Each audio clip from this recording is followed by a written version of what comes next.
அனைவருக்கும் வணக்கம். நான் இன்னைக்கு அளவு ப்ளவுஸ் வச்சு ஒரு ப்ளவுஸ் எப்படி தைக்கலான்னு சொல்லி தரலான்னு இருக்கிறேன். கடைசி வரைக்கும் வீடியோவை ஸ்கிப் பண்ணாமல் பாருங்கள். இப்போ தான் என் சேனலை ஃபஸ்ட் டைம் பார்க்குறீங்க அப்படின்னா மறக்காமல் சப்ஸ்கிரைப் பண்ணுங்கள். வாங்க வீடியோக்குள்ளே போகலாம்.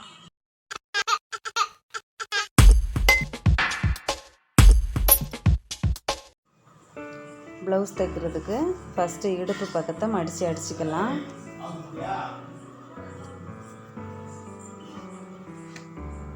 அப்புறம் ஃப்ரண்ட் டாட் பிடிக்கணும். அதுக்கு ஷோல்டரில் சென்டர் பக்கம் பார்த்து எடுத்து அதுக்கு நேர் கீழே வர்ற மாதிரி சென்டர் டாட் பிடிச்சிக்கலாம்.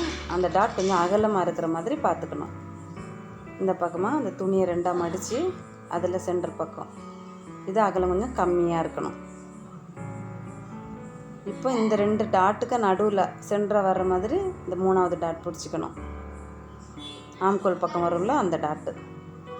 இப்போ 3 டாட்டையும் பார்த்தா முக்கோண ஷேப்பில் இருக்கிற மாதிரி இருக்கணும். இந்த பக்கமும் அதே மாதிரி டாட் பிடிச்சிக்கலாம். இப்போ பட்டி பீஸ் ஏற்றணும். பட்டி பீஸு போட் ஷேப்பில் இருக்கணும். ஒரு பக்கம் 2 பீஸ் இருக்கணும். ஒரு பக்கம் ஒரு பீஸு அடிப்பக்கமும் இன்னொரு பீஸு மேல் பக்கமும் வர்ற மாதிரி ஒன்று மேலே ஒன்று வச்சு 3 பீஸையும் நேராக தையல் போட்டுக்க வேண்டியதுதான். அதில் அந்த சென்டர் டாட் வரும் பாருங்க, அந்த டாட்டு அந்த கார்னரை லைட்டாக மடித்து விட்டுக்கோங்க. அப்போ தான் கொஞ்சம் ஃப்ளெக்சிபிளாக இருக்கிற மாதிரி இருக்கும். அப்படி இல்லைன்னா இழுத்து பிடிச்சிட்டு இருக்கிற மாதிரி இருக்கும். அடிச்சுட்டு அப்படியே திருப்பி போட்டு நேராக படிமான தையல் போட்டுக்கலாம். எக்ஸ்ட்ரா இருக்கிற பீஸை கட் பண்ணி விட்டுக்கோங்க. அதே மாதிரி இந்த பக்கமும் பட்டி பீஸை ஏற்றிக்கோங்க. இப்போது அந்த பட்டியை மடித்து அடிக்கணும். அதுக்கு அப்படியே திருப்பி போட்டு பாருங்கள், உங்களுக்கு பார்த்தாலே புரியும். இதை சொல்லணும்னு அவசியம் இல்லை.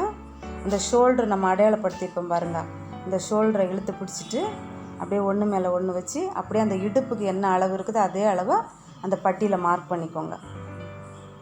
மார்க் பண்ணிவிட்டு அப்படியே மடித்து அடிச்சுக்கலாம்.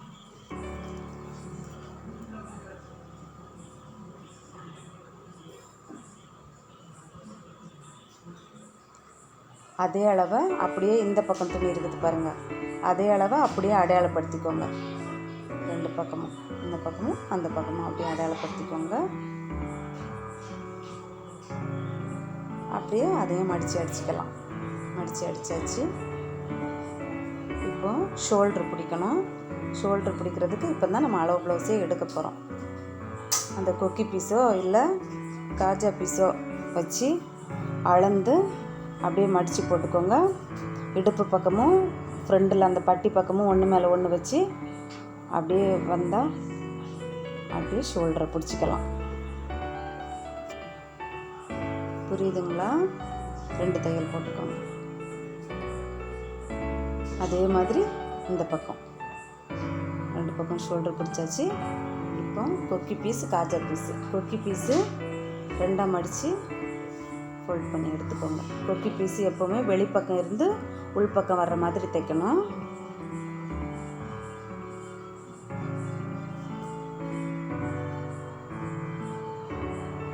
கொக்கி பீஸ் தைச்சாச்சு. இப்போ காஜா பீஸு ஒரு துணி அப்படியே ஃபோல்ட் பண்ணிக்கணும். காஜா பீஸு எப்போவுமே உள்பக்கம் இருந்து வெளிப்பக்கம் திருப்புற மாதிரி காஜா பீஸ் தைக்கணும்.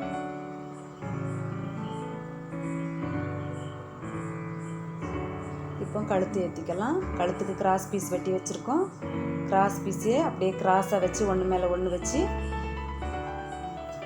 நேராக ஜாயின் பண்ணி விட்டுக்கலாம்.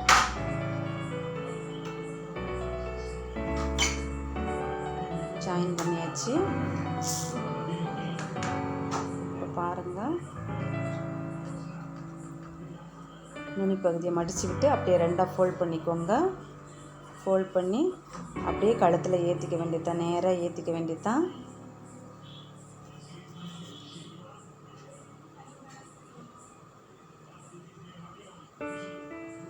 கடைசி எண்டு வரும்போது அதை கட் பண்ணி விட்டுட்டு அப்படியே உள்வாட்டத்தில் மடித்து விட்டுக்கோங்க.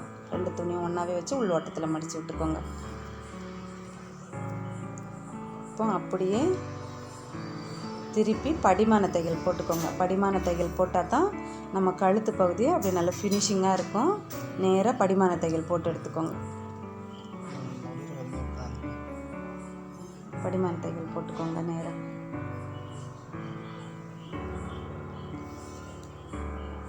இப்போ இதை மடித்து விட்டு தையல் போட்டாலும் சரி, இல்லை கையால் ஹெம்மிங் பண்ணாலும் சரி, அது அவங்கவுங்க விருப்பத்தை பொறுத்தது. இப்போ ஸ்லீவ் ஜாயின் பண்ணலாம்.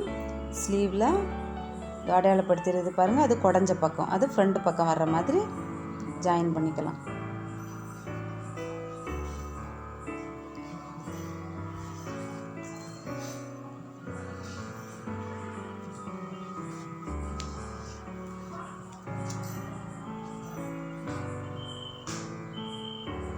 அதே மாதிரி இன்னொரு பக்கம் ஸ்லீவையும் ஏற்றிக்கோங்க. ஏற்றி வச்சு இப்போ கை ஸ்லீவில் இந்த எம்மிங் பீஸு சைடு இருக்கும் பாருங்கள், எம்மிங் பண்ணாலும் சரி, இல்லை அடித்து விட்டாலும் சரி, நான் ரெட்டை தையல் தான் போட்டு விட்டுருக்கேன். அது அவங்கவுங்க விருப்பத்தை பொறுத்து. இப்போ சைடு ஜாயின் பண்ணிக்கலாம். சைடு ஜாயின் பண்ணுறதுக்கு அந்த அக்கல் துணி பாருங்கள், மேல் துணி கீழ் துணி, இடுப்பு துணி மேல் துணி கீழ் துணி எல்லாம் நேராக வர்ற மாதிரி, லைட்டாக கூட அளவு மாறக்கூடாது. மேல் துணி கீழ் துணியும் ஒரே அளவாக வர்ற மாதிரி பார்த்துக்கோங்க. முக்கியமாக அந்த அக்கல் துணி, இடுப்பு துணி, கை துணி கூட கொஞ்சம் எக்ஸஸாக இருக்கும், அது தேவையில்லை. வச்சு அப்படியே அளவு ப்ளவுஸில் என்ன அளவு இருக்குதோ அப்படியே கொஞ்சம் இழுத்து வச்சு மார்க் பண்ணிக்கோங்க. ஆனால் காட்டன் துணி கொஞ்சம் சுருக்கம் இருக்கும், இழுத்து வச்சு மார்க் பண்ணிக்கோங்க.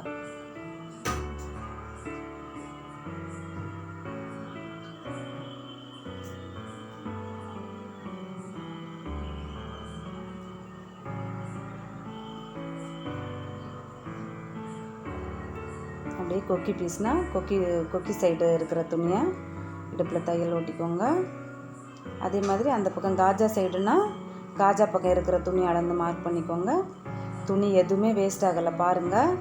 நம்ம கட் பண்ணது கரெக்டாக நம்ம கட் பண்ணோம் அப்படின்னா எந்த துணியுமே வேஸ்ட் ஆகாது. அந்த ஸ்லீவில் மட்டும்தான் கொஞ்சம் மீறுது பாருங்கள். ரொம்ப ரொம்ப ஈஸியான மெத்தட். இந்த மெத்தடில் தைக்கலாமா, அந்த மெத்தடில் தைக்கலாமான்னு குழப்பிட்டு இருக்கிறவங்களுக்கெல்லாம் ரொம்ப ரொம்ப ஈஸியான மெத்தட். இப்போ அக்கல் டு அக்கல் அளவு நம்ம பார்த்துக்க வேண்டியதான், கன்ஃபார்ம் பண்ணிக்கணும்ல நம்ம தைச்சிருக்கிறது கரெக்டாக என்னென்னு. ஷுவராக இருக்குது, கரெக்டாக இருக்குது. அப்படியே இடுப்பு பக்கத்தையும் அளந்துக்கோங்க, எண்டு டு எண்டு அளந்துக்கோங்க. பார்த்திங்கன்னா கொஞ்சம் எக்ஸஸாக இருக்கும், அது வந்து 2 டாட் பிடிக்கணும்ல அந்த துணி.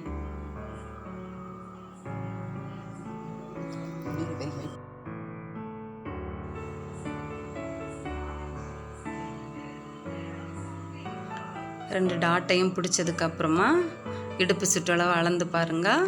அளவு ப்ளவுஸுக்கு அப்படியே இருக்கும், என்ன அளவு இருக்குதோ அது மாறாத அப்படியே இருக்கும். ரொம்ப ரொம்ப ஈஸியான மெத்தட். எல்லாருக்கும் நல்லா புரிஞ்சிருக்குன்னு நினைக்கிறேன். ஏதாச்சும் டவுட் இருந்துச்சுன்னா எனக்கு கமெண்டில் கேளுங்க, நான் சொல்கிறேன். தேங்க்யூ.